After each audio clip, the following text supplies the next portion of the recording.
The next, oh, Wait. Yeah. There we go.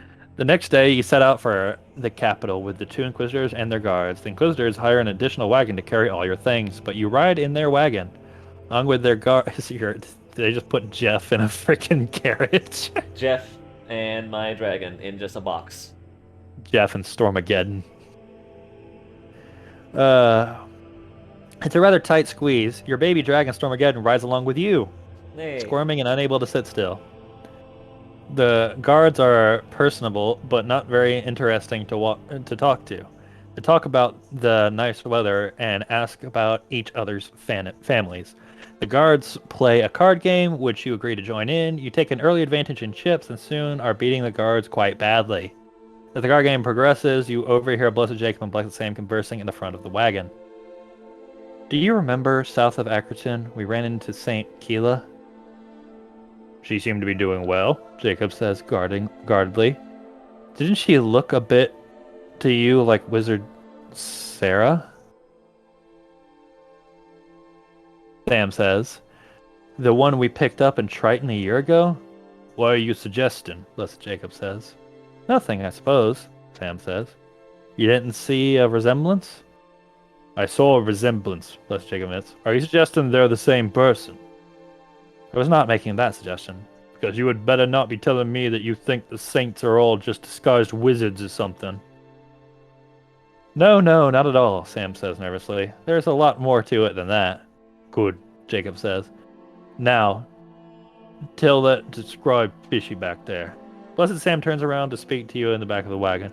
I'm sorry if that conversation was confusing to listen to. The saints are very special people, and not because of their power. They are known for some of the most humble and good people in history. They are nothing like the mages of old, bending the world to their will. They're more like shepherds tending to the church's flock. I don't really see the difference you're getting at. Okay, good to know. Well, I'm interested in becoming a saint. I think I'm humble and good now. I mean, I don't see the difference. Okay, good to know. Sure, yeah. All right, good to know. Thank you for telling me.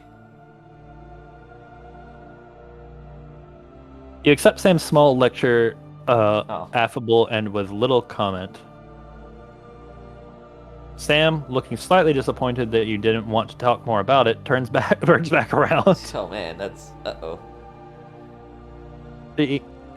See, not every scribe, not even Scribe Fishy wants to hear you talk, Blessed Jacob says. That's just mean, Sam says, but it's sort of true. Decreased Sam relationship. Oh, didn't mean it that way. That's the first time you've gotten a decreased relationship. After a long pause, Blessed Sam says, All I'm saying, shut up, Blessed Jacob says, is that I think Abraxas may sometimes need unusual materials, shut up, Blessed Jacob says, to craft his best work. You done? Yes. The card game finishes, you crush the guards, and they don't want to play again. You sort of feel sorry for them. It's clear they used to think they were pretty good at this game. Where does that put me with good old Sam? Still great, actually. He only went down by 3 points. Now he likes you less than your girlfriend. I had to put him in place. Had to set the pecking order straight. Mm-hmm.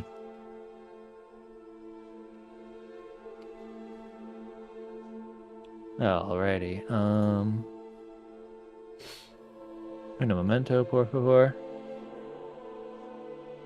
I'll read this one. That evening, when the wagon makes camp, Sam sits apart from everyone else with his dragon Thomas, by his own little fire that Thomas started. He is reading a book in a brown leather book jacket with a yellow sun-shaped patch on the front. The others take little notice of this, though the guards make fun of him a little for always having his nose in a book. You try to go off and do something similar with a book of your own, a history book, not even magical, but immediately get pestered by the guards and Jacob about how reading a book of magic is not allowed. Jacob still doesn't trust you even when you flip through the pages for him. You suppose it makes sense that they trust Sam but not you. What will you do instead of read when you break for camp each night? Exercise. Lifting. Chat with the guards, see if Sam is interested. Well, the guards don't like me at all. You did take all their money. Get fucked. Sure, let's go Sam. You. Alright, what are you reading? You ask as you walk over to Sam. Just the Book of Abraxas, Sam says. I don't know if you expected something more, he brightens. I could tell you a story from it, I thought we'd just chat. you say. Ah, Sam says. To be honest, I'm not much of a chatter. I can't really follow the guards' personal stories since we get new ones every time we go out, and you've seen how blessed Jacob is. But tell me about yourself, and I'll see how it's done. You do tell Sam a little more about yourself, your parents, your friendship with I Tal, think it's a little more than friendship at this point. your fascination with the ancients, and over the course of several nights, you learn a bit more about Sam. He was the smartest child in his village, but when he came to the capital, he was mocked for being naive. He worked at first as a cleric in the cathedral, shelving religious documents, but one day he saw an inquisitor strike a captive who hadn't done anything to deserve it, which Sam knew violated the rules. He made it his mission to document the wrongdoings of this inquisitor, and when he made his case, he was promoted to inquisitor himself. He didn't even really ask to be one, but he accepted it. He accepted that it seemed to be the calling Abraxas had for him. Neat.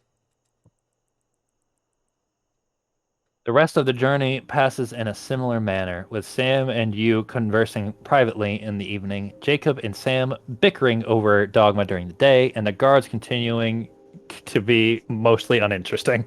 Well, yeah, they were always lame. They weren't great. That's a long one, okay. Oh, after a week's journey north, crossing the river Nemus, and can you read first? Can you read first? I can't. My throat's getting sore. Alright. I think we'll stop at the end of this chapter, so we can do Is it this short. Huh?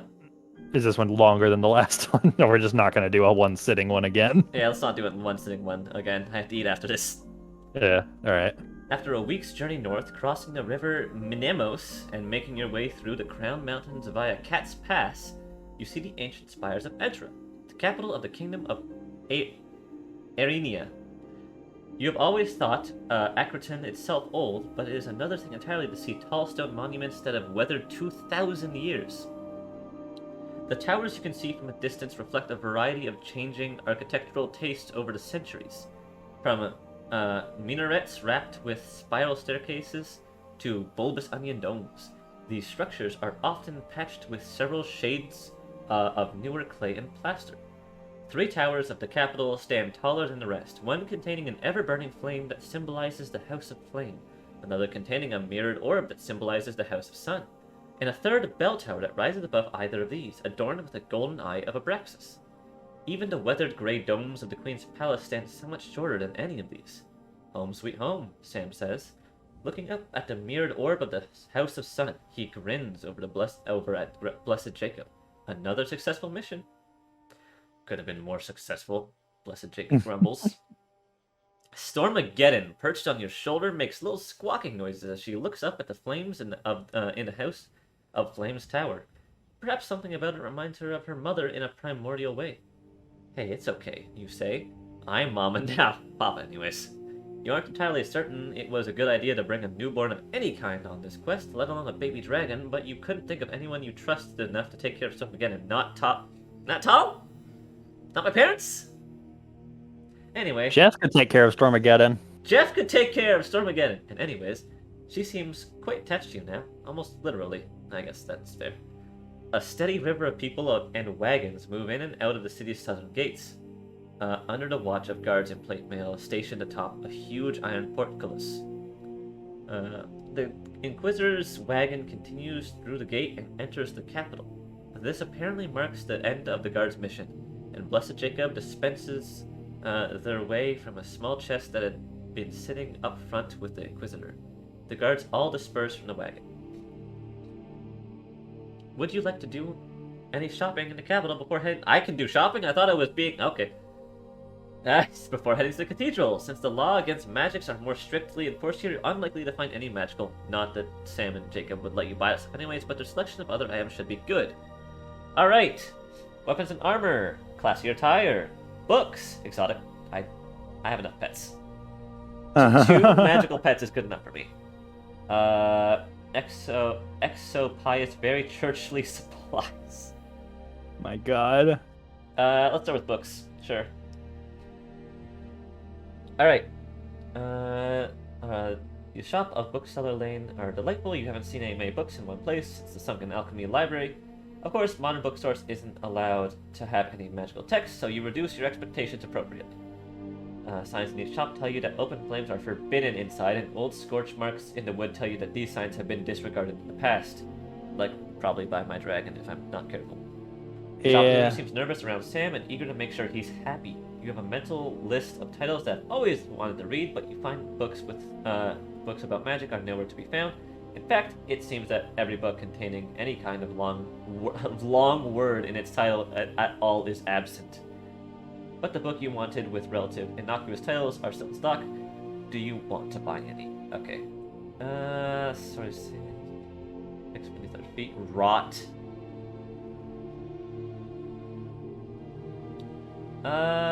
Church and state. Hasn't been separated yet. Fix anything. Let's just do a history. Rot? Huh?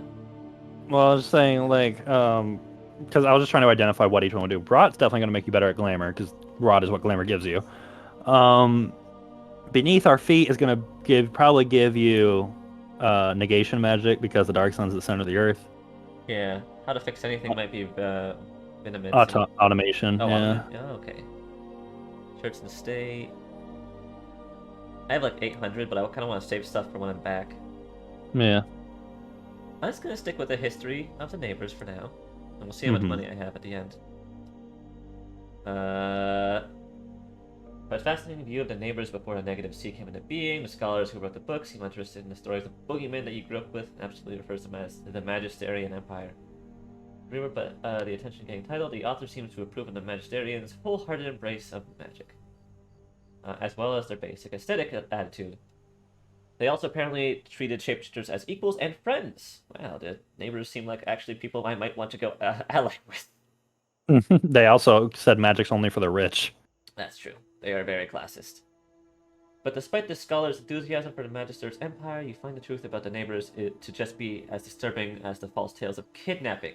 The Magisterians saw assassination as a routine matter and regularly sent shapeshifters into Arenia to kill uncooperative royalty. In one spectacular instance, they captured the kingdom's princess and allowed her shapeshifter to double to be rescued. The Princess Double went on to poison everyone around her. Such incidents no doubt gave all shapeshifters a bad name in the kingdom. On the whole, you're relatively glad after reading this that the negative seed now separates you and the Magisterians, but there's one more piece of history you did not know. The scholar claims that negative seed was created when, in desperation, Arenia's mages decided to lay waste to the kingdom itself with negation magic, making it only look like an accident. You had always thought that the land belonged to the neighbors when it was destroyed. If the book claims is true, you can see how people would not be fond of mages in the worst aftermath. In ancient history. Still have a little, almost 700 gold. I could get one of these other books. I'll get one of these if I can't find anything else. Let's look around. Okay. Let's head back to the shop. Oh, I can't go back to that. Well, guess you're not getting those. Never mind, I lied. I think now's a good time to get some cool clothes. Sure. You want another pet? You can have any of these for 300 gold. You have that. So I can basically just either of these. A dashing outfit. I'm not going to read all of this. A dashing outfit that still allows freedom of movement for fighting, or the fanciest outfit I can buy. Period. Sure, let's go fancy. I'm not fighting. I'm not a fighter. I'm going to leave that to Jeff, to Dragon, and to Tall. Fancy outfits for me. I'm charismatic. Let's do that.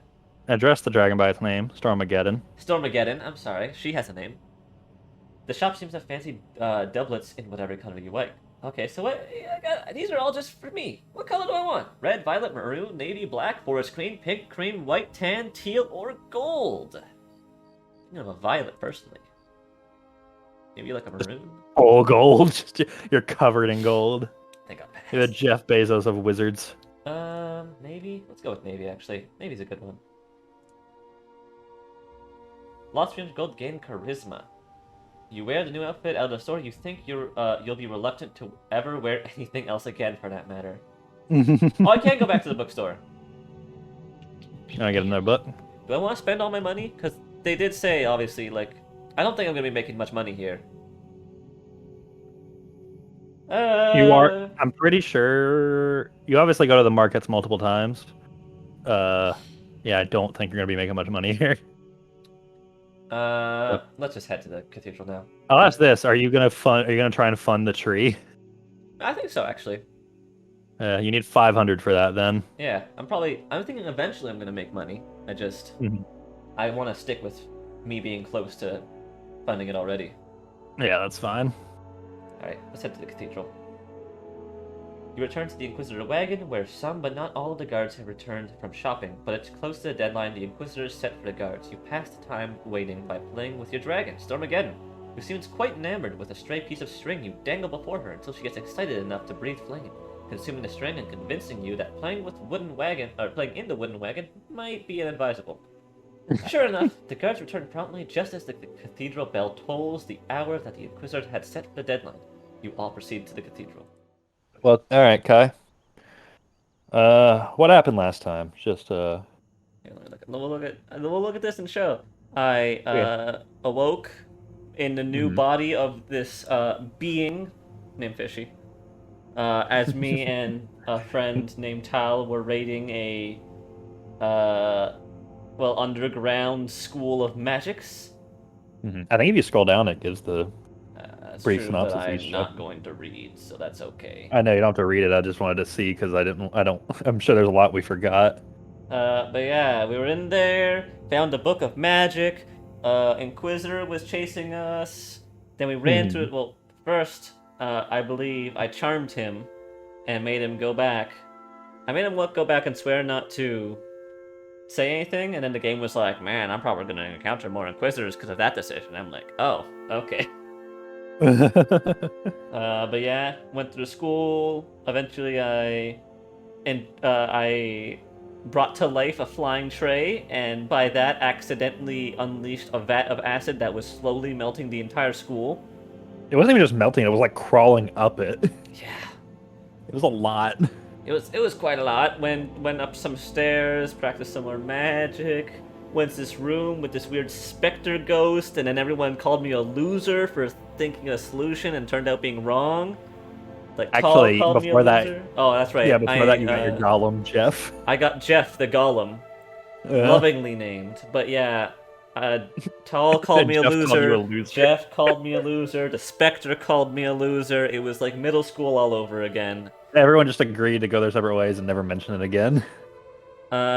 Then I went and played some Harpy Ball, except I didn't. I just posed as the ref and stole. That got real sad. Did I steal a crystal ball? I think I did. Yeah, a crystal ball that helps with divination. Yeah. Then I went to the top of the tower. I didn't actually fight a dragon. I just got there and went, I definitely can't take on a dragon. And then you tried to divine its weakness, and then the divination said, yeah, there's no weaknesses. Yeah, you're fucked. But I managed to get a dragon egg, and Jeff sort of just jumped off the building and walked away. And I was like, oh, okay. I feel like the game was very generous to you with that dragon egg. It sure was. I feel like it was pretty generous. Then went home. Because you definitely did something that fucked something up, and then the game was like, but it rolls out of the nest anyways. It's because I did the divination, and the game was like, this doesn't give you anything. yeah, that's right. Basically, you just wasted time, and then the game was like, fine. Guess you get a dragon egg. Yeah, then we went back to town, did some more magics in secrets more, though. Except I wasn't very good at being in secret, as it turns out. You did stop an apple thief. Did stop an apple thief, attempted to stop a storm, but fucked it up. You tried to turn on some big windmills, and that didn't go well. Oh. What was that? Turns out you pig farmer or something that got killed because of it? Yeah, pig farmer kind of got roasted. Yeah, you had the option of either, well, the two that you were gonna do, because the other ones we knew were gonna fail because their skill and the other ones were not great. But you could divine any stragglers, or you could try and use automation to fix the giant windmill turbine thingies. And I didn't want the stragglers to be saved and then find out I'm a magician. Which then turns out, I guess there's no more stragglers anymore. Well, your secret is safe. Uh, Except it isn't because some Inquisitors showed up. It turned out it wasn't. Started dating Tau. Started dating Tau. Poisoned a giant centipede monster successfully. That was nice. That was cool. Got some money. It was like a centipede dog. Yeah, it was crazy. Then, before the Inquisitors got here, I got hired by the mayor to be the undercover magician. I'm not like, it's not a Because formal your landlord position. was a racist mob leader. Yeah, turns out my landlord was racist mob leader, and I was on precious time to find actual physical evidence, but because she knew I was a magician when I divined her. But it succeeded. No one knew, and then the Inquisitors showed up. And for a little while, the mayor covered for me, and then the mayor was going to get thrown in, like, jail, so I went, I can't Being have a that. shapeshifter. Yeah.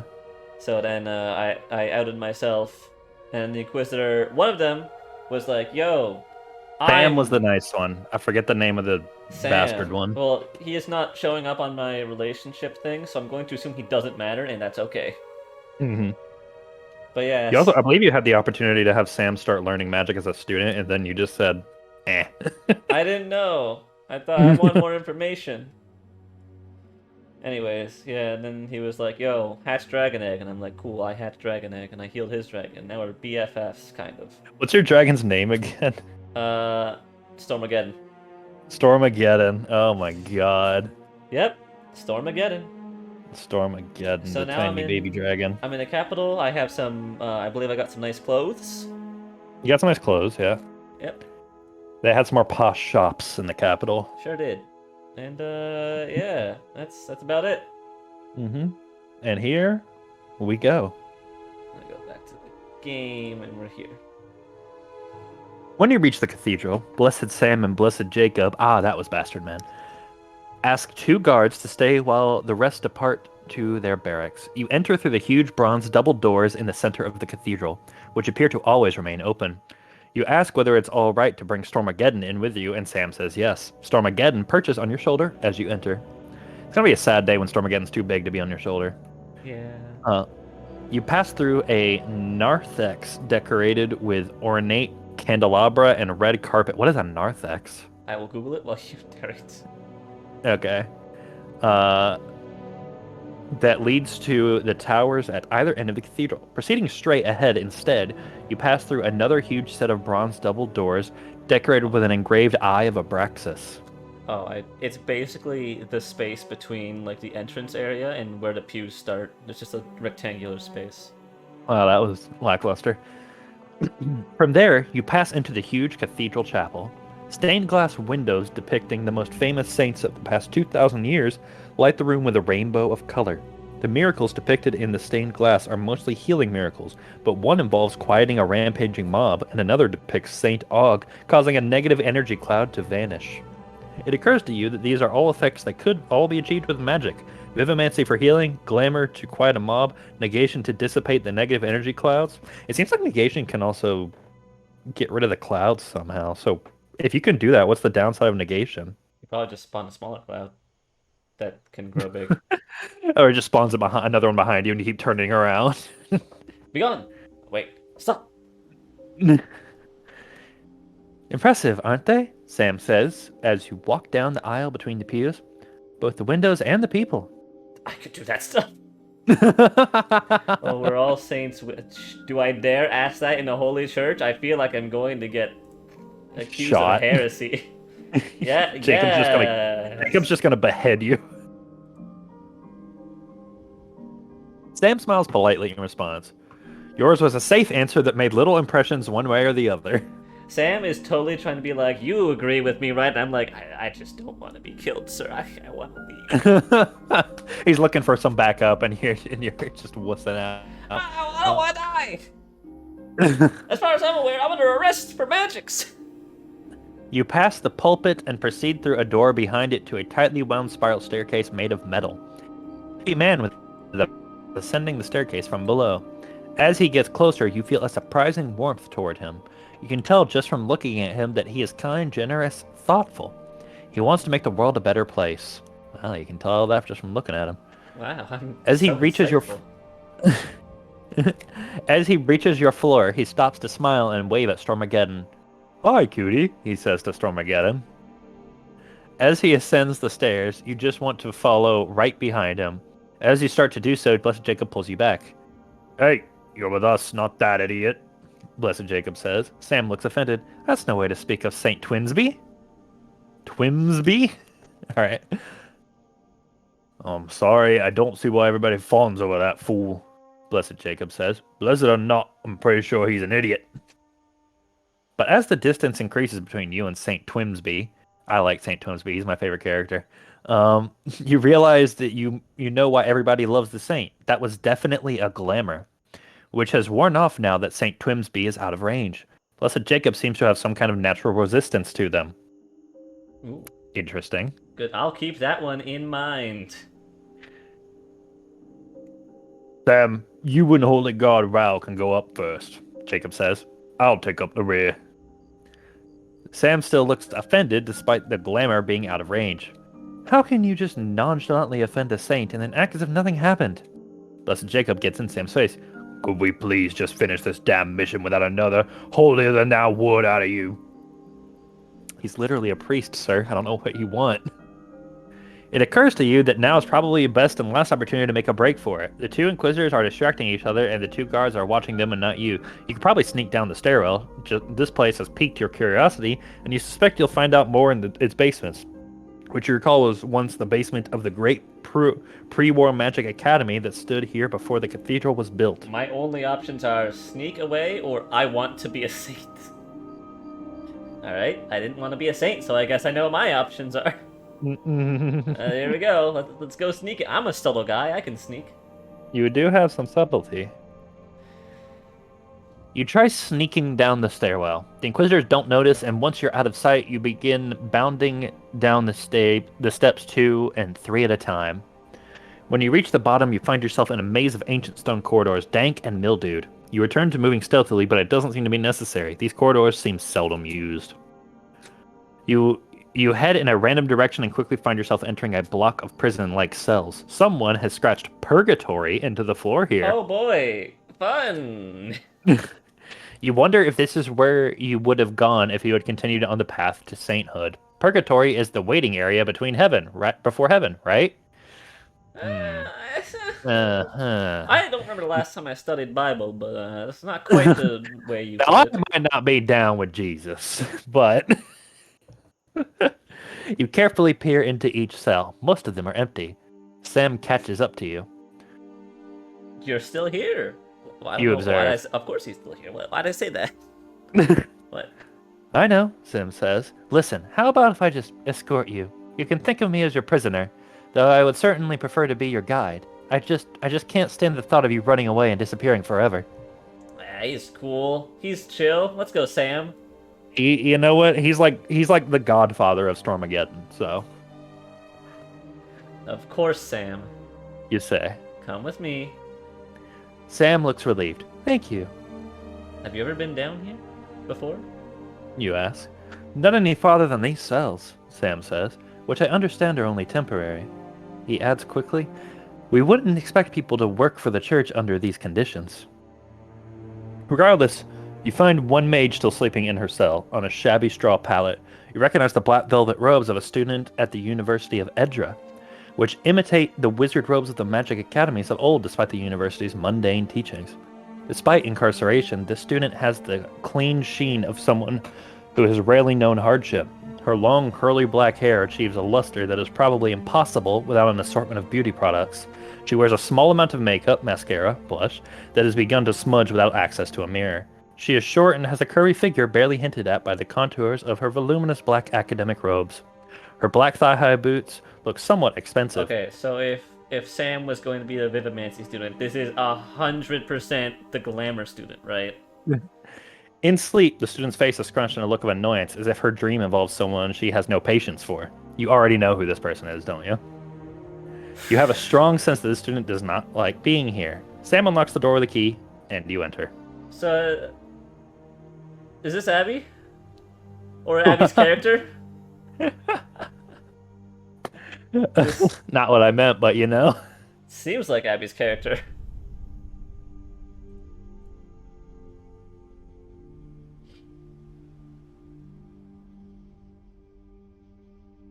Parker.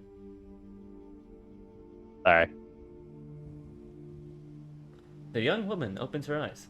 No, I got it. Sorry. I got it. Oh, okay. Did my parents send you? She says eagerly. Am I getting out of here? She looks not much younger than you, but sounds still younger than that. Setting up, the young student reveals that her wrists are bound, presumably to prevent the casting of spells. Her legs aren't bound, though. On seeing Sam's tabard, the student slouches disappointedly. Oh, are you going to kill me now or what? You glance at Sam. You can tell neither this mage nor her living conditions are exactly what Sam expected. He seems a bit distraught. I'm not going to kill you. Tell me, why are you still down here? Did you do something wrong? Wrong? The student looks bewildered. I'm the lucky one. The others are dead. Dead? Sam looks stricken. What do you mean? How do you know? I thought it's dead with an exclamation. I was like, dead! Dead! They were dragged down the hall screaming that they wanted to live and they would serve the church or do whatever it took, the student says. Those doors at the end of the corridor slammed shut, and that's the last I saw or heard of them. The student frowns. I bet my parents pulled some strings, and that's why I didn't have to go. But they're not letting me out either. The student gives you a puzzled look. If you're not from my parents, and you're not going to kill me, what do you want? What do you want to say to this I student? got some options. Okay, let's read through these. So, your parents didn't send me. I'm a mage like you. What's your name? Tell me more about where other mages went. Why you're still here? What sort of magic got you captured? Consult with Sam. I've asked enough questions. Oh, I wonder if there's a limit. Like, if there's a time limit. Because these are the two end, like... Yeah. Alright, well... Better be sure you want to ask stuff. Let's start with this. Let's just start with I'm a mage like you. Oh! The student looks excited. Are there more of us somewhere? Some kind of secret society? I'm afraid we're it, to my knowledge. You say. You glance to Sam for confirmation, but he looks downcast and doesn't respond. He's learning that the church may be murderers. The student looks slightly crestfallen. Well, I suppose it's really too bad you didn't come in time to rescue the others. But I'd love to have a mentor if you're willing. What about these parents of yours? I'll come around to the idea, the student asserts. Any chance you're going to rescue me anyway? She optimistically holds up her bound wrists. What else would you like to say to the student? I can get a name later. I'm just gonna go for important information. I can ask pretty much either of these. What sort of magic got you captured, or why are you still here? Let's start with this. What kind of magic, just to clarify that? A professor at the university turned me in, the student grumbles. It was a professor I liked, too. I was just curious what she did outside of the university. You know, she seemed like an interesting person. So you spied on her? Sam says. The student looks sheepish. Well, it gets worse. The professor was writing an exam at the time I scried, and thought I was not just using magic, but using magic to cheat. So she went to the Inquisitors. That's a leg up. Like, cheating on the exam? That's the death penalty. Phoenix right around here. An interesting coincidence to describe exactly when the professor was writing an exam, Sam says tartly, but I suppose that wasn't the Inquisitor's concern. Hey, the student says offended, I wasn't trying to cheat. I was always a good student, even before I found the divination book. I swear to Abraxas or whatever. The student gestures around the cell.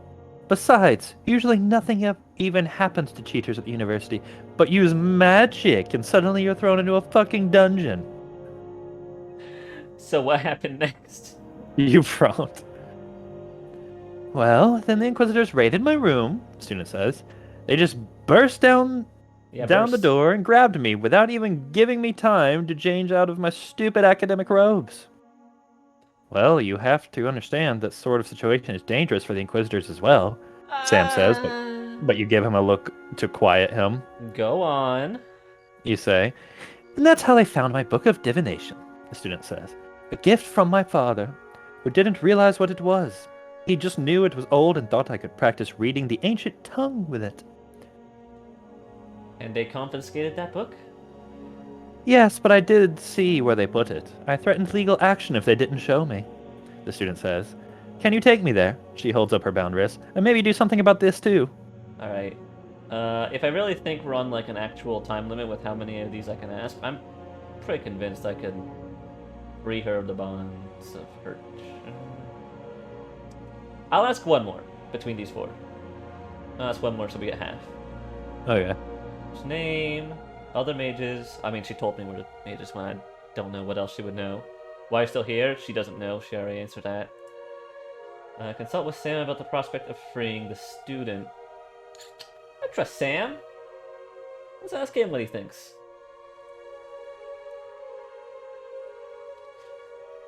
One moment, please. You pull Sam out of the cell to confer. Sam, that kid shouldn't be here. You say. Her magical things are already confiscated, and it seems like she was probably powerless without them. For all we know, magic was just kind of a lark she'll never touch again. What do you think about just freeing her? Look, I'm disturbed by her story as well, Sam says. But right now, we have just one story, hers. For all we know, the other mages went to heaven, and this is the one bad apple trying to deceive us into letting her go. You don't know how dishonest people can be when they feel threatened. I say we leave her here and look into it more. Let's do nothing about it today. Whatever happened already happened, and she survived. You think Sam is probably engaging in wishful thinking about the mages. You're not certain even he believes it. What else would you like to say to the student? I think there's a response. Like, yeah, I don't know, Sam. You already don't know about people being in this dungeon. He literally said he never stepped foot past these cells. Yeah, I don't think those people went to heaven and are all sharing a nice key lime pie or some shit. Heaven, known for key lime pies. You draw your sword. Wait, Sam cries, but you ignore him and cut the student free of her bonds. Oh, thank you, says the student. Increased Vera relationship. I wonder what her name is. She gives you an enthusiastic hug. At the same time, she gives Sam an accusing look. We don't know you, Sam protests in his defense. You could have obliterated us with a spell for all I know. I may yet, the student says tartly. Sam sighs. Sorry, he says. But look, what is your plan now that she's free? I'm gonna be honest. The middle option is bad. I don't think I can just, like, say, now go! She'll just run up the stairs and then there's a guard. There's Jacob. Yeah. Like, I can't just have her just, like, walk away. Everyone will be like, wait a second. Who the fuck are you? I don't want to leave. I want to explore. So I'm going to encourage her to come with it. Come with us. A life of adventure. Sure. Would you like to join me as I explore this place? You ask the student. That sounds amazing, the student says. I'm Vera, by the way. Wait, what? Yeah, there's a weird another... I'm going to say it's a typo. Yeah, it's a typo. Wizard... I mean, okay. I guess I'm Vera, Caroline's daughter. That's a long name. Scribe Fishy. The young mage glances down the corridor outside the cell. I think there's some kind of impressive library down here somewhere. I'd love to see it if they have any magical books. You continue down the block of cells in the direction that Vera recalls the mages were taken on Judgment Day. Jesus. Along the way... Yeah, this paints a great picture, doesn't it, Sam? Along the way, you come to a locked metal door on the left-hand side. You cast a spell of automation to unlock the door, and electricity courses through it until you hear the snick of the lock turning. Gained automation. Vera looks at you with awe as the last of the electricity courses through the door. You think perhaps she has never seen another mage cast a spell before. You've gained, like, in 2 posts, you've gained, like, 3 relationship things with her. Going good you haven't so even far. done anything. Nope, I'm just doing what I normally do. You smile at yourself, recalling how new all this was to you not so long ago. Vera dashes inside. My stuff! I just noticed we got some good amount of money at the bottom there. Okay. Inside the room, you find a trove of items taken from prisoners, including Vera's treasured book of magic. Vera hugs her old book of divination to her chest lovingly. You wonder what it would feel like to have only one book of magic, and to have it taken from you. Man, between you and her, you're the privileged one somehow. What more books of magic? I thought I had like 2 or 3, and that's it. I'm living the high life, I guess. To be fair, since 1 is the rarity, I guess finding 2 or 3 is... You are... Yeah. Well, the way it's phrased, it just feels like, man, I must have a fucking library stuff. No, I have like I can carry it in my bag. Vera continued to search through the room, then says worriedly, "Anybody see a staff tipped with a blue gem?" And you don't see anything like that. Nobody does. That could be bad. If they're taking it for themselves, Vera says. What does it do? Negation magic stuff, Vera says. I've never cast a negation magic without it, so I probably shouldn't try now. Magical items are usually taken to the magical item repository for disposal, Sam volunteers. It's somewhere on this level and past the rooms where the mages are judged. That's all I know, though. We'll look for it as we explore. You promise, Vera. She picks up a plain quarterstaff to use as a weapon instead. How did you come across such a thing anyway? Vera shrugs. Bought it. I wanted to try negation magic, so I bought some good equipment. There aren't many other items in the room, and you suspect this is just temporary holding place for the goods of the incarcerated. And the other leftovers, all the other leftovers must be the usual detritus that accumulates in any lost and found. You gather the items that look the most valuable. Gain 324 gold. That's a good amount of money. Scribe Fishy, would you be willing to teach me magic? Vera says as you're going to leave the room. You're the only mage I know, and this is what I want to do with my life. I don't want to study dry academic stuff at the university. I want to make magic.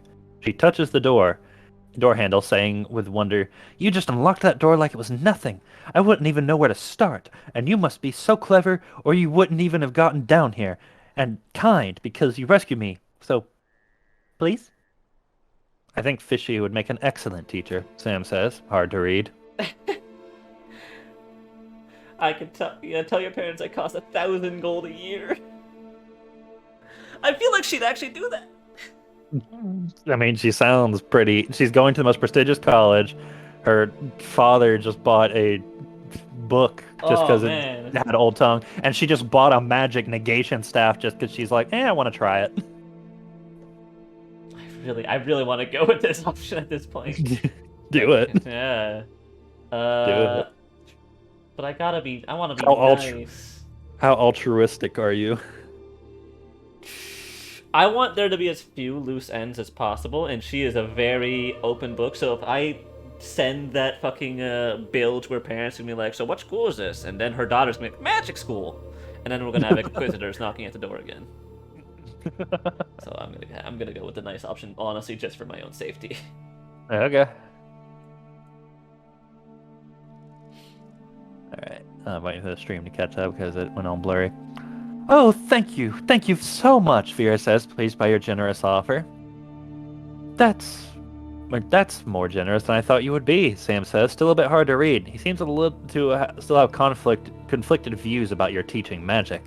You leave the storage room and continue down the corridor. Vera looks newly chipper, imagining her future as your apprentice. I feel like Sam's just jelly that he's not an apprentice, and I'm like, I didn't know. I was oblivious. If you had the option, would you ask him to do it now? Yeah, probably. Yeah. If I see it ever pop up again, yeah. Okay. But these games definitely seem like the kind of games where once you say no, you're never allowed to ever ask again in your entire life ever. Yeah, correct. So that ship's probably sailed. Choices have consequences. Yeah, but I can't just be like, sure, you want two? Stone gargoyles stand watch over the heavy pair of iron doors at the end of the corridor. Two unlit braziers stand to either side of the doors. Someone has used negation magic to burn the word run into the stone floor at the threshold. But someone also used negation magic to cross this out and write repent instead. Alright, this is some graffiti down. This is... Ooh! Getting better by the second, isn't it? This must be the entrance to hell, Sam murmurs. I probably shouldn't have said that so chipper. This must be the entrance to hell. The final end of the unrepentant. You try the door. It seems unlocked. But, I don't think hell's hard to get into, I'm going to be honest. I could cast divination and look for a secret passage, Vera says. Surely if there's a path to hell, there's a path to heaven. Either I go in, I let Vera cast divination, I cast divination, let's just sneak around and look for the secret passage. For once, actually, I don't want to cast a divination, because I don't want people to know we're down here doing magic stuff. It will go to somebody. The divination will go to somebody. And it's definitely going to go to someone that probably uses these rooms, and I'm going to be honest, I doubt it's the prisoners. Well, what are the odds it would just go? What are the odds if like Vera cast it just goes to you, and if you cast it just goes to Vera? That'd be really funny. Honestly, Or you he could goes to probably Sam. use that to use divination safely if you just want to pass along secret messages. That's true. So basically, am I just gonna boldly walk in or sneak around and look for a secret passage? That's my thonkin. How bold do observant I you- feel? Also, how observant do you think your group is? Well, if Sam was my student, I'd definitely go with this. But I'm gonna be honest, he might still have. You might. He has some conflict apparently. Yeah, he has some conflict. Let's be sneaky. I'm gonna be sneaky.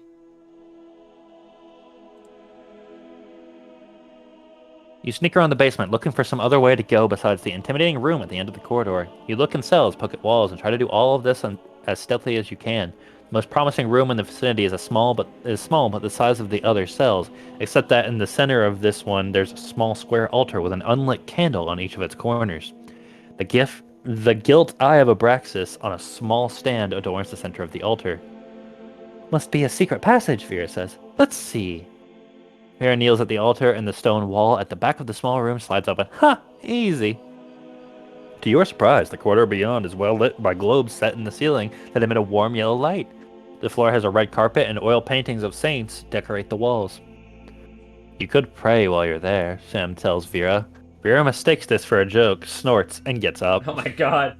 You could go to church. Ha! Good one. Sam then takes her place, kneeling and muttering a short prayer before standing up again. Abraxas should always be taken seriously, Sam says to Vera. Vera looks at Sam dubiously. Sam in turn looks at you half expectantly. So you've got a saint and an atheist, Kai. I have a One helped you hatch your one considers you a friend and helped you hatch Stormageddon. The other one is your student that you rescued from jail. Well, it's obviously the same thing as before. This is the one that's going to get me favor with Sam, and this is going to get me favor with Vera. And then this is just no one gets upset, but no one gets happy. And that's my lifestyle is... Play it safe. Play it safe! Alrighty. Man, the Discord stream's not having it today. No, actually... Well, Vera didn't like that. You kneel and pray to whatever powers may be at the altar. You've never quite been one to believe in the Church of Abraxas, but you haven't given up your faith that some higher power looks over humanity. When you rise, Sam looks satisfied. Vera looks at you if you did something quite gosh, but you don't pay her much heed. You've heard students at the university often think they don't need higher powers. You continue down the secret corridor to its end. There, stone angels encircle a simple wooden door. The door is unlocked, so you push it open. Are they weeping angels? That's terrifying. I hope not. Oh, it's a long one. Oh boy. Okay. It's just gonna scare you. I didn't know this game had jump scares. Words! The circular domed room you enter now looks like a vision of heaven, with gilded thrones standing on a dais in the center, and a mural encircling the room depicting a cloudy city full of angels. The room is awash in soft light from the giant orb suspended on a gilded rod from the dome above, and again, you're fairly certain is powered by automation magic. In ablutionary font stands to one side. An ablutionary font stands to one side of the throne. The water inside looks fresh. To the other side is a stand with a flask of gin and a tray of cookies, both of the kind commonly used for ending sacred feasts or leaving out for Santa. All right. I believe this is where saints are made, Sam says, though heaven appears not to currently be in session. That's just a funny sentence, honestly. Okay. He sighs. But who am I kidding? I wanted this. I still want this somehow. So, if you're loyal to the church, you can be made a saint here? Liara asks. The criteria are unclear, Sam says. I think perhaps you also need to display some promise from magic. For some reason, Vera doesn't seem terribly surprised about this. You wonder whether she is perhaps approached earlier. Noticing the look of surprise on your face, Sam says, I know, it does seem like the height of hypocrisy, slaying wizards while employing its own, doesn't it? To be honest, I'm not entirely certain that is how it works. It's very secretive even within the church, but I think that's the only way I can explain everything I know. Saints must use glamours to compel the worship of those around them, even at the expense of their health. Rot must be why they tend to die young. Jesus. And you still want to be one of them, in some way? Vera asks. The saints spread messages of faith, hope, and love, Sam says, not just obedience, and they sacrifice themselves for that message. I think there's something beautiful about that. Is there something you want to do here then? You ask. Sam shakes his head. I will find some other way to devote my life to faith, love, and hope. Let's continue. There are 2 exits to the room in addition to the open entrance you came through. The stone frieze above the door to your left depicts a row of books, like a stone bookshelf. The stone frieze above the door directly across you depicts the Eye of Abraxas. At the ambulatory front, I wrecked this phony place. Yeah! Flamethrower it. Down with the church! I You know love how what's those funny? are options. Is out of all the magic in this game, is there a way to magically just fireball or cast any kind of fire? I don't know. You might be able to mix some magic, like mixing some automation with some maybe Negation. Yeah. Perhaps. I mean, I still kind of want to cast divination, even though before I said I didn't want to, because this might. I don't know. It's risky to cast any divination at this place. At the It sure same is. time, I also want to improve my magics. I don't want to just pass up any of these chances. Hmm. But I'm gonna enter the room with the book. All right. You're really trying to figure it out, aren't you? Yeah, you know what? Let's cast some divination. Let's do at least one. Let's see what happens if shit goes south. Everything just suddenly like, hey, he's like, you look past the doors. Also, you hear Jacob screaming and running towards you. Ah! No, I've second guessed myself again. We're just gonna go through the door. Through the door. Okay. This is Sophie's choice for you, isn't it? What's happening here, man? I don't know.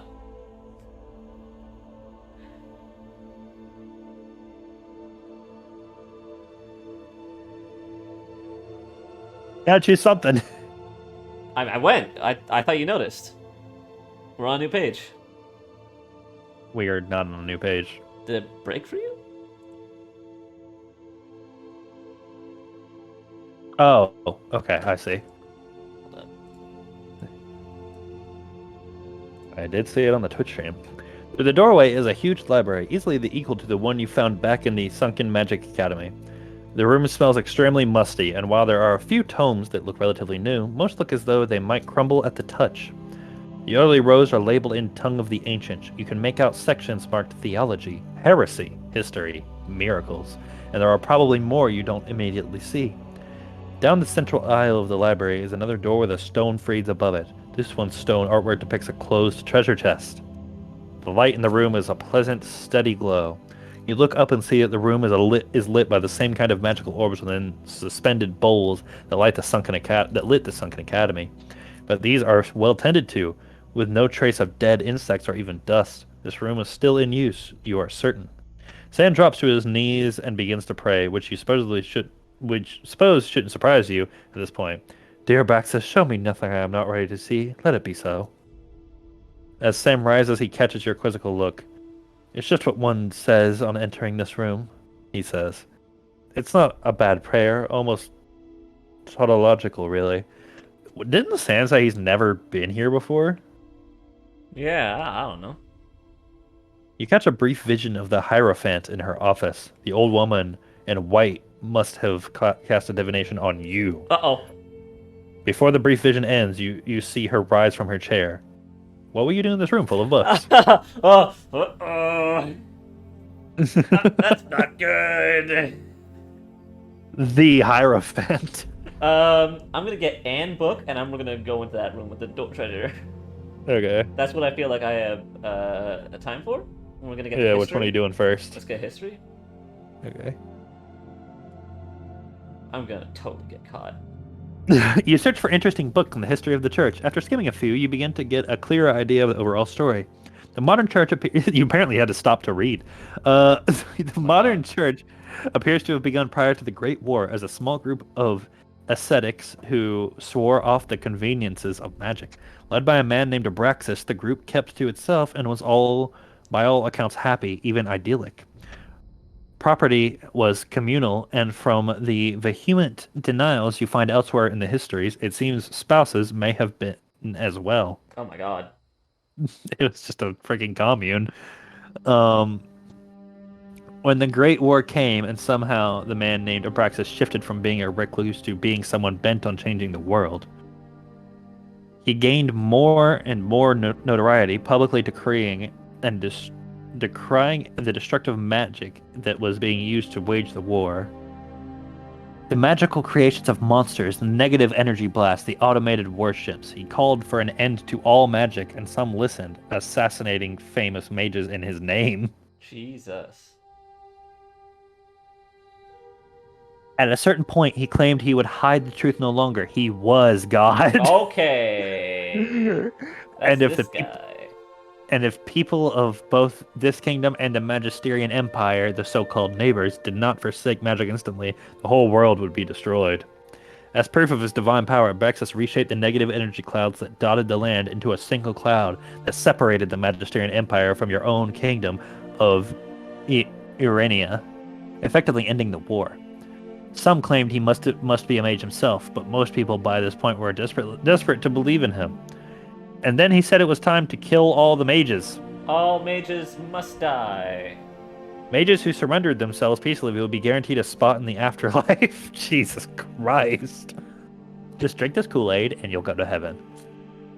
Knowing what you know now, you wonder if the original promise was a new life after this one, as a saint. Mages who didn't, most of them really, were killed, sometimes forceful. What's not forcefully killing someone? It's okay. I'm going to gently kill you. Abraxas also became a close advisor of the Queen, reshaping the Empire and teaching it to live without magic. And that tradition of close collaboration continued throughout the ages. Because church and state always go well together. Mm-hmm. Especially when you are the church. Especially when you are God. Abraxas himself claimed at one point that it was time for him to guide things from the heavens instead, and he vanished in grand ceremony of some spectacle. Though the Book of Abraxas does suggest that Abraxas was mortal before he became divine, this old test fills in many of the details of his story nicely, but the exact mechanism of his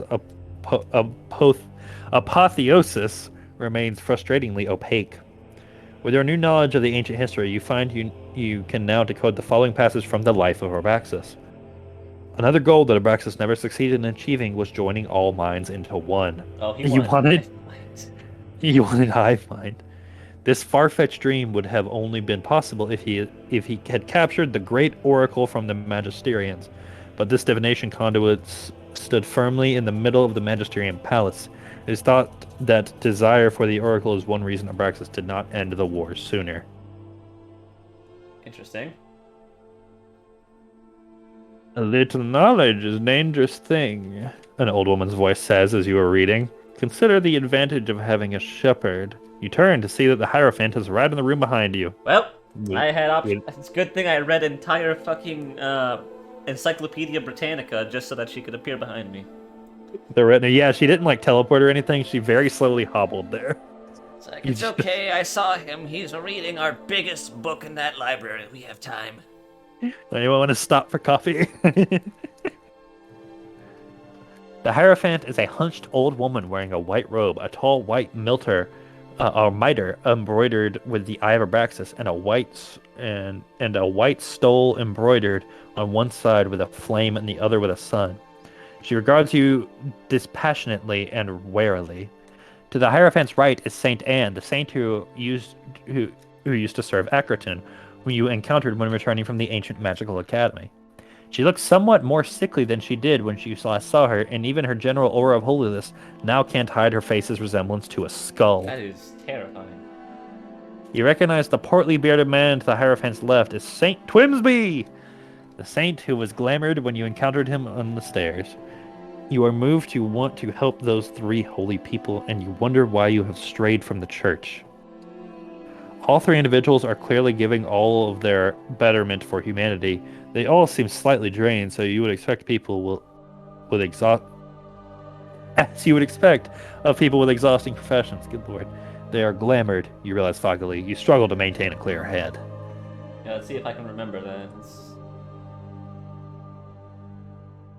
I see you're interested in the secrets of the church, the Hierophant says with a gesture that encompasses the great room full of books. But you must have known we can't allow you to tromp through our cathedral forever.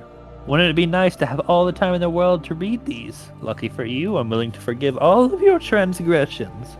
At least they demonstrate your remarkable talent. Is this me? I think this is still... Who is this? I think this is her still. Okay. You see... Oh, it is, yeah.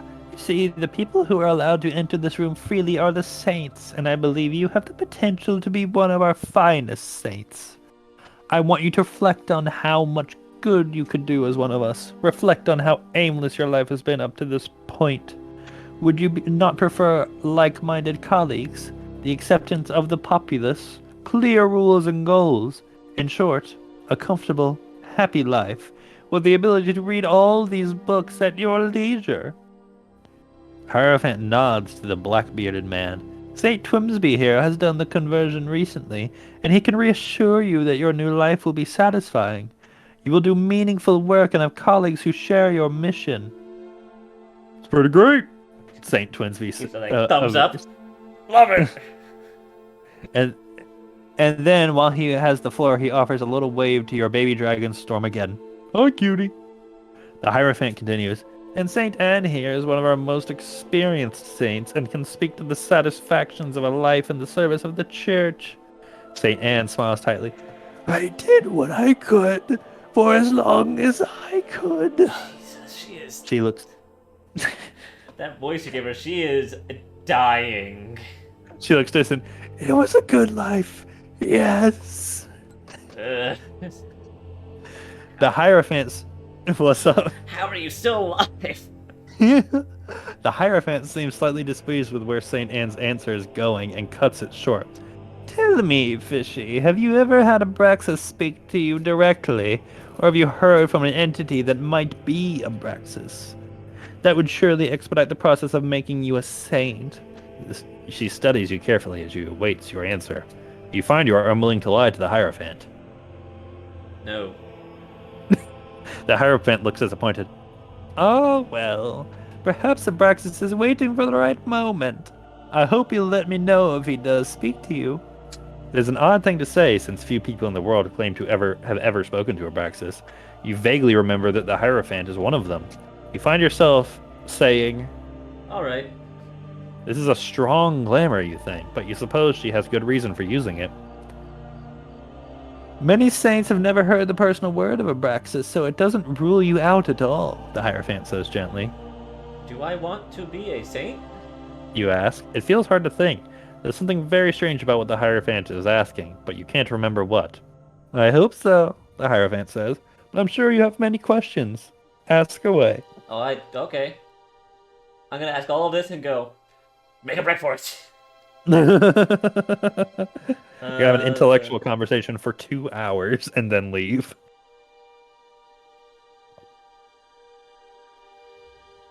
Oh, so this is just my last chance to, Okay, I see. So these are my only actual 3 options, and these are all information. Yeah. Yes, seems that way. Do you think you're time limited on this one? I doubt it, since this is literally, like, the Pope. Something tells me if she was going to come down here and want more backup, she would have more backup. Yeah, Jacob just comes in screaming, ah! I'm so the fucking voice I gave St. Anne. Jesus Christ, why did I do that?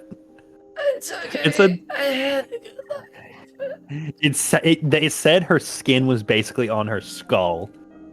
So I was like, I mean... Alright, let's...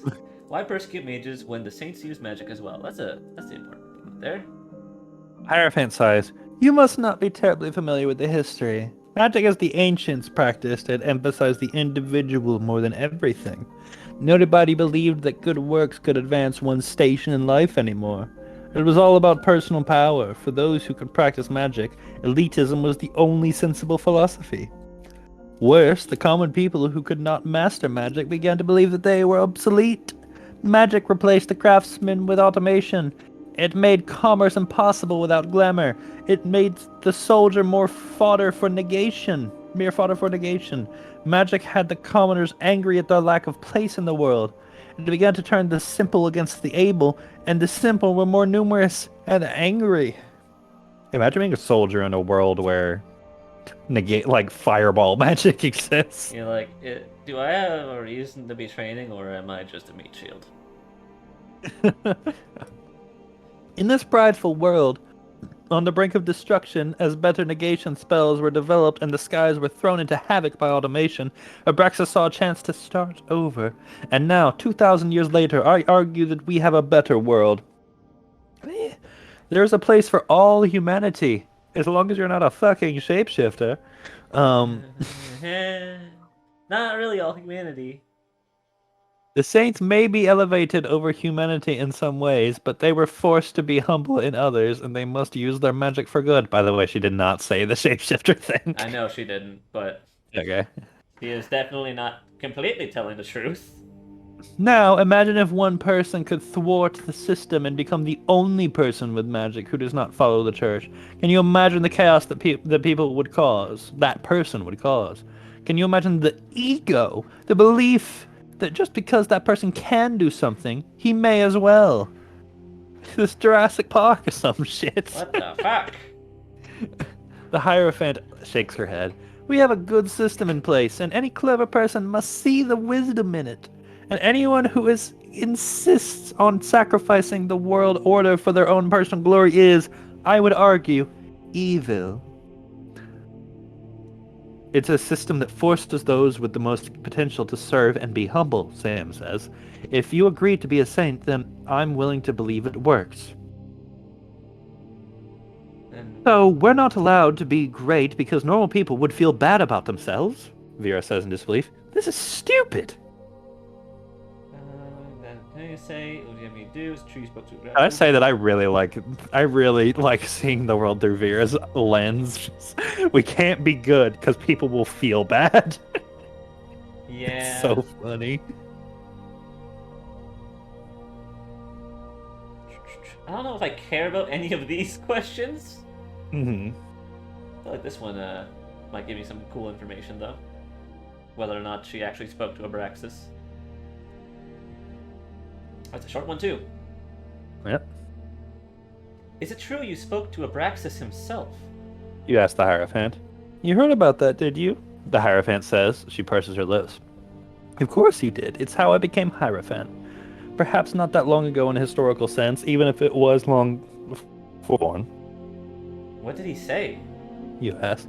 That I was chosen. That only I could save the world. Hierophant sounds strangely bitter as she says this. Did you? You asked. The Hierophant shrugs. I'm sure you have many other questions, she prompts. You think she'll say no more on that subject?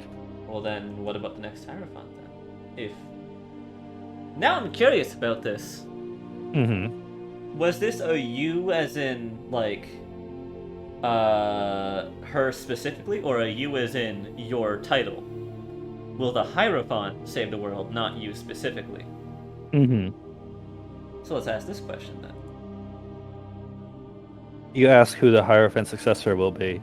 The Hierophant gives you a suspicious look. Why exactly do you want to know? I expect to eventually work for your successor if I join. You say. Whomever I so choose, the Hierophant says, and I haven't chosen anyone yet. What if you die before you can choose? You ask. Then the new Hierophant is elected by the church as a whole. Oh. The new Hierophant is elected by the church as a whole, Sam interjects. The Hierophant frowns at him, then shrugs. It's not a secret, I suppose. Alright. I don't really give a shit about these other three things. So, time to decide. I'm not going to become a saint. Okay. Do I even... the only thing is... Let's look at our stats. Let's look at our stats well, real quick. That's what I'm thinking. What magic dispels glamour. It's not just glamour Well, to glamour, right? I think it is, because Oh, so it far is? negation dispels negation. We And know that. my glamour is dog shit. Yeah. You're good at two things. It's probably better if I just try to make a break for it. I like the thought that she's standing in front of the only door and you just try to run past her. She's I an don't old know if lady. that's how this Well, is set up. two of them are really fucking old. I just need to get past Twimsby. And the other one's Twimsby. I just need to get past Twimsby. I have a dragon, I believe. Yeah.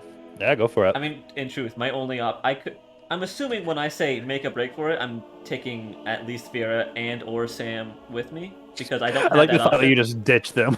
I like Yeah, the no. thought that you just... And this Yeah. isn't gonna succeed. This is gonna fucking fail.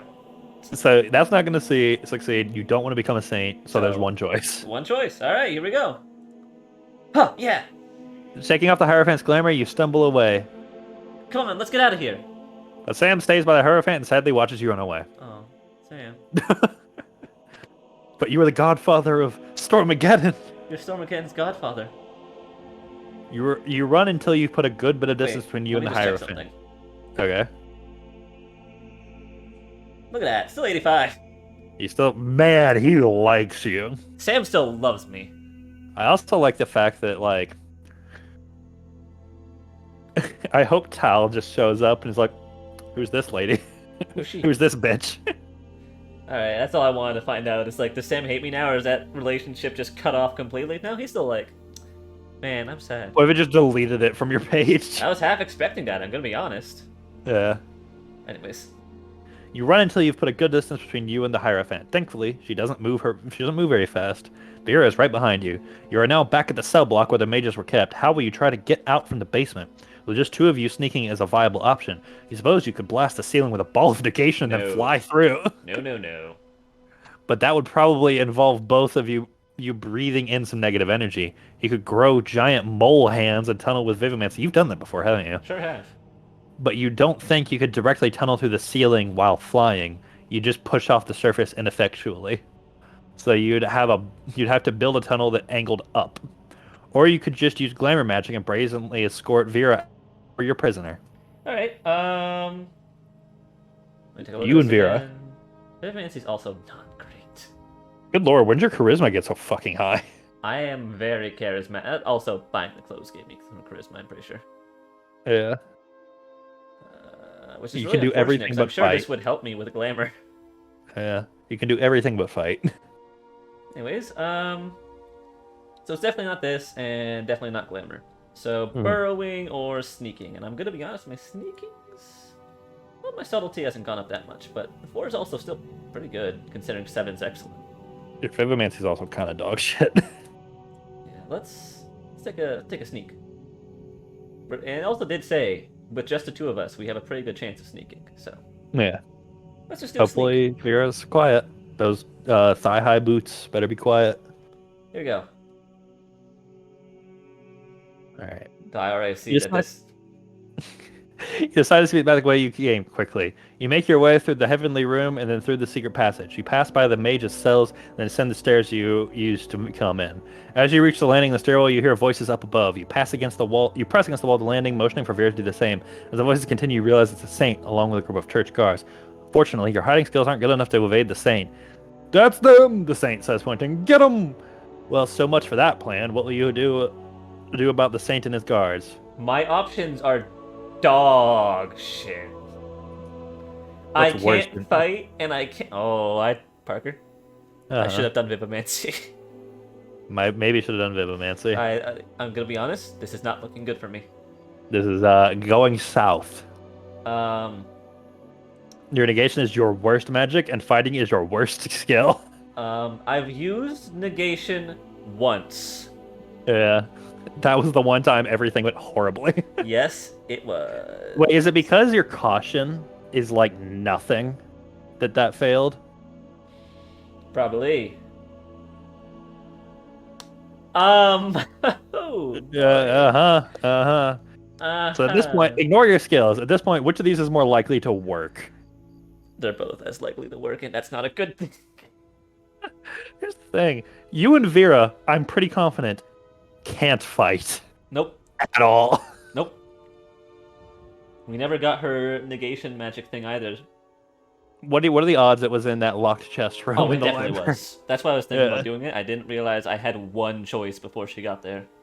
You had one chance. She was fast for an old lady, or that book was long. Boy, I'm gonna be honest. Coin flip. I mean, if it was me personally, I'd go with a negation magic because Same, actually. That's what I'm leaning towards. you two can't fight for shit. What's Vera gonna do? Slap him? She has a quarterstaff, and I have a sword. Great. You've swung it never. Yep. Magic. You draw energy from the dark sun beneath your feet, causing tendrils of negative energy to swirl around you. The saint and his followers recoil in astonishment, but they do not have time to flee. I just read the bottom of it. I'm sorry. Continue, Kai. Nihilio. gotta say the spell? Nihilo. You say, pointing at the saint, and the black bolt races from your fingertips. Antitha, the saint says. He stutters, but it still works, and the black shield of negative energy appears between the bolt and him. The bolt bounces off the saint's shield and heads straight back towards you. No! Vera shouts, jumping in front of the bolt. Oh my god. The bolt rips through Vera's chest and is slightly deflected to miss you, but Vera falls to the floor, dead. Her last look to you speaks of high regard, even adoration, as she held for you. With Vera's death, you feel a wave of guilt. You thought of Vera as your equal, but she was clearly reckless and needed better guidance from you to survive. She was depending on you to help her out of the cathedral, and you let her down. Yeah, Parker, remember when you said that this was going to be fun? And, You don't tell me you got attached to Vera that quickly. I didn't get that attached to Vera, but this is really depressing. Yeah, well, shit happens. Hey, guess what? Still not depressing as the fucking. No, it sure wasn't. You got me there. This is. I said this one would be more like normal D&D, which this is. Yeah, sure is. I didn't say there'd be no risk. Probably should have wetly slapped him with a pool noodle that is my arms. I like the idea that you guys did that and then he just stabbed Vera anyways. Vera. You whisper, stricken with grief. You take advantage of the distraction to cast a negation spell from an angle that gets around the saint's shield. This bolt lands true, blowing up the saint and all the guards. You suspect it will not make you popular when word gets out that you murdered a saint, but it might inspire a healthy amount of fear in some. When you hold your breath and run through the negation energy cloud that results. So not only did Vera die, you murdered a saint and some guards. This escalated. I wanted to have fun. This escalated very quickly. Hey, Kai, still got Stormageddon and Jeff. It's all right. That's all you need. It's all you need. The stairway leads to the same kitchen you entered through. Unfortunately, just as you arrive, some cathedral guards begin filing in from the door to the outside, blocking your exit. The plate armor guards bear swords and halberds, but thankfully there is no saint among them. You double down on the murder blasts, or do you try the glamour? My glamour's also bad, but, you know, fuck it. Cast glamour. You just want to stop murdering people? Do you just want to stop murdering people? Yeah. All right, go ahead. Kalausha, Omnis, Cleos, the Venemum. You try boldly striding past the cathedral guards, hoping your glamour will do most of the work. Thankfully, it does. Wow, they are shit if your glamour worked on them. Which saint is that? A guard murmurs. Must be a new one. Another responds. Outside, it is night. You make your way through the alley next to the cathedral and out to the street. As you do, you feel your glamour dissipate. The familiar nausea of rot grips you. You look forward to returning to Ackerton. Damn. I feel like you're going to return, and Tal's going to say, hey, where you been? And you're just going to go... I was just excited, like, you know what? I missed my first opportunity to get a student, but now I have a second one. Oh. And she's dead. Hey, Kai, go to show stats real quick. Yeah. Is it just a race from my... Bye. And scroll down. Keep scrolling down. Yep. Student. Oh, it was St. Twimsby! Oh my god! You murdered Twimsby! Fuck Twimsby. Oh, that's not gonna put me in good standing with the... Yeah, I wonder if Sam comes up, finds a disintegrated Twimsby, and fucking Vera with a hole in her chest. Get fucked. Damn, negation's stronger than I thought it was. You know, I should have just stuck to my guns. I don't like negation. I should have just not done it. You should have just tried to punch him. Sure, yeah. Alright. Oh my god. So, Kai, literally both times he tried to use negation, things have gone from bad to horrifically worse. I'm gonna be honest, Parker. I'm done. If I ever have an option between negation and just like anything else, I'm gonna do anything else. Negation He will has never worked for me. And I get it. You're supposed to practice it to get good. So far, It's gone from bad to worse. it just made every situation I've attempted to practice it with worse. So, not even worse. Like, it couldn't be worse. It physically could not have gone more south every time I try to practice it. Every time, it just goes horribly. At first, you think you managed to lose the forces of the church back in the cathedral. You hurriedly rent horses and ride out of the capital without incident. But a few hours down the road, you can see a formation of 12 torches following you in the darkness, perhaps a third of a mile away. You have little doubt that these are Inquisitors and church guards. You can't run away forever. Perhaps it's time to stop running and think of a way to keep the church at bay permanently. Neat. You murdered Vera and Twimsby. I cannot believe that happened. Oh my god.